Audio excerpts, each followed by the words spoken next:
Meet Gemzoga, my Wind Archer Lomien boss Mule. Since the Night of Cygnus revamp and the Ignition update, I've been playing this character regularly, defeating bosses and gathering their crystals so I can sell them for a big chunk of mesos every week. Here's how I do it. Starting off with Wind Archer as a class, this bowman really has many arrows. Really, a ton of arrows. I think this is super cool looking and the visual design of the skills as a whole feels super well done and pleasing to the eye. As for bossing, we have a bunch of low cooldown skills that we can just throw out whenever, or we can also combine them after buffing up properly for a big burst. I personally think this is awesome for a bossing mule because you never have to wait outside a boss door for your burst to come back up. You can just enter and throw out your low cooldown skills, have a good amount of DPM going, and then once your buffs are back up, you can just start to burst down the boss again. This makes for fantastic gameplay, especially for a boss mule. So I usually start my weekly bossing on this character off by doing a Culvert run. While we are here, I just wanted to go over my gear briefly together with you guys. I'm not gonna hover over every item, right, but as you can see, I don't have the full Golux set yet, and I'm still working on that. I'm doing Golux on this character once a week, and that's basically it, so it's taking me forever to get the full set, but I don't mind. Let's take a look at the weapon, secondary and emblem here. So starting off with the weapon, I rolled a pretty decent potential here. I also got ID, which is perfect since we are still missing the set effect from the Golux set. One line of ID is, actually what I would want to roll anyways. And 2 lines of attack, perfect. The secondary just has 3 lines on attack on unique, and it rolled a double prime. I mean, come on, you can't re-roll that, right? Upgrading this would take way too much money from me, and I don't think it's super worth it right now. And lastly, the emblem, 2 lines of attack and 9% crit rate. Even the crit rate does something for us since we are playing an archer, right? I can use Vicious Shot, which, depending on my crit rate, will give me crit damage, which is really nice. So you might think this character is already kinda overgeared for what we are trying to do here, but my goal for this guy is to be able to clear hard Lotus on the weekly, just because the black heart that can be dropped is the only pitched boss item that can be traded throughout the account in reboot, right? And I want to at least be in the pool with a couple of characters, and that's why on my favorite bossing mules I will try to gear them up all the way so I can also do hard Lotus. And with all of that out of the way, we reach an astounding 630 Culvert score and can begin to dive into our weekly bosses. So like I said, first off, a daily boss that I only run weekly because I'm just way too lazy is Golux. So here I want to stand relatively close to the middle of the map so I can wind walk past his breath attack. And Windwalk is basically, the dash that I'm utilizing here. And I also don't shy away from, using my Gravestone iframe from time to time, right? The death counter is just another resource that you can utilize during your boss fights, especially since the buff freezer removal, right? There's no money lost anymore. So, the second phase for Wind Archers is super easy. You just have to get into the right spot to the left of the portal and then, just throw out all your main attacks and eventually Golux will die. Next up is my weekly Acarium run, also another daily boss that I only run weekly here. I just want to have the chance to get more Dominator spares so I can eventually, upgrade mine past 17 stars. So next up is Lotus, the first real boss of this video, I have to say. And we start by buffing up and throwing out all of our low cooldown attacks.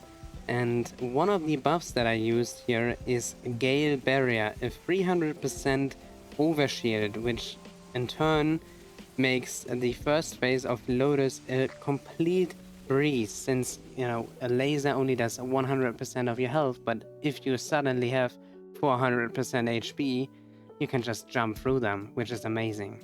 Then there's phase 2. I start off by swapping around some skills here because I was grinding prior to recording this. So I had to equip my bind again, which was no issue at all. And again, I start off by throwing all the big attacks and start hurricaning the boss.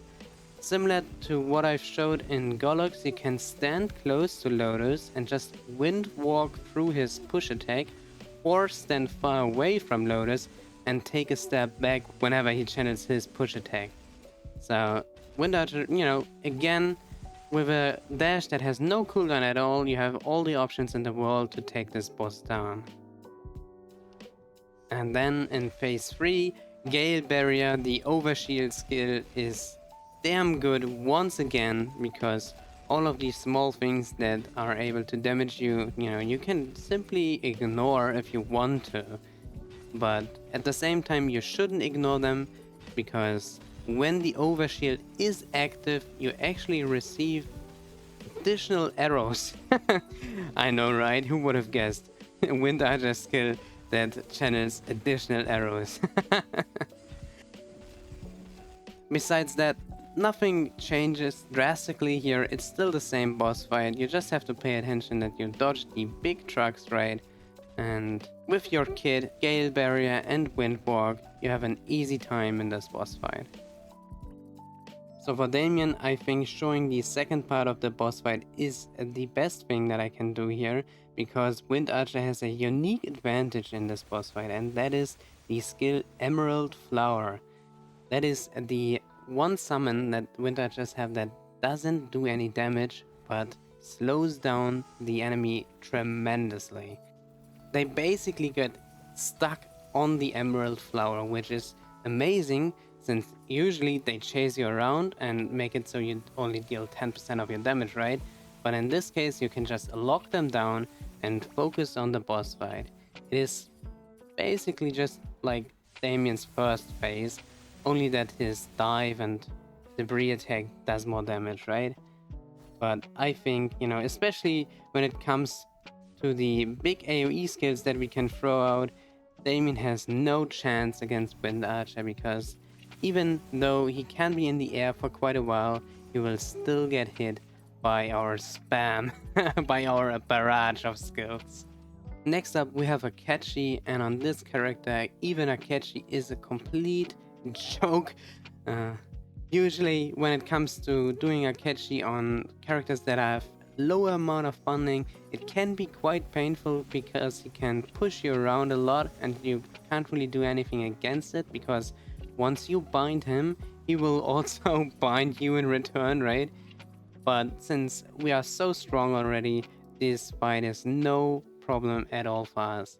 Again, you can utilize Gale Barrier here. As you can see in the cutscene, this is Gale Barrier, the animation that you're seeing. It looks amazing. It just looks amazing. So next up we have Papelatus, one of my favorite bosses, to be honest. You can fight this guy so early and he can drop something that is so valuable, but at the same time so rare. I think it's still pretty cool that, they gave him the Papelatus mark that is in KMS, right? Such a useful item. In GMS not so much, because you can equip the commercy items, right? But damn, he drops an awesome item. Although, since I've been playing Reboot, I have seen only one pop mark in my whole account. Next up is Clown, and I just wanted to show this off because, on some characters, Pia can be a real problem, right? In this case, he played super nicely. We got the correct head on the first try, activated 2 of our big skills, and he just falls. The last big boss fight that we have in front of us is Princess Snow, but even Princess Snow has her own little guard that can be super annoying on some classes, and that is the pink whale right here. On Wind Archer it is okay, so the big green vortex sphere that you can throw out also pulls in enemies, which in turn makes it so you can pull down the whale to the bottommost floor, and at that point, your Cygnus chickens can attack it, and your tornado will always hit it, right? So it's okay, right? And you have a bunch of these small arrows that can damage the whale. In this case, I didn't really do a good job at defeating it, but it's definitely not the worst at fighting the big pink whale here. So next up we have room 3 of Princess No's dungeon, and I just wanted to show this because I think Wind Archer has the best clear rate on this room. You know, you just activate your big skills and boom, the room is completely cleared. Pretty awesome. And yeah, lastly, Princess No herself. I mean, there's nothing special to this boss fight, right? If you want to cheese it, if you don't have a lot of damage, you can stand on the left platform, and whenever she cages you, you can just click the portal and exit and re-enter. But in this case, I don't have a need for it. And at last, it is time to sell off all of our junk drops here and the boss crystals that we've worked on. So how I've set it up here is that I've included a bunch of the items that can't be sold to the store in my pet auto loot filter, so I don't have to drop them manually each week, right? And the rest of the equips I just sell off first, and afterwards I hit that sell all button and collect my 1.4 billion mesos, and yeah, that's basically a job well done. So usually after completing my bosses, I also make sure to run all of the Arcane River weeklies that I can do, simply for the fact that I might end up taking this character further, right? I might end up running normal Gloom, normal Vihila, normal Darkness, I don't know, right? But for all of these bosses you need a ton of Arcane Force at the same time. It gives me extra stats, so I usually spend the extra 15 minutes to get through all of the weeklies as well. And then I'm basically done after 45 minutes of work. So in total I have 4 Lomien bossing mules, which means that I'm busy with them for roughly 3 hours a week.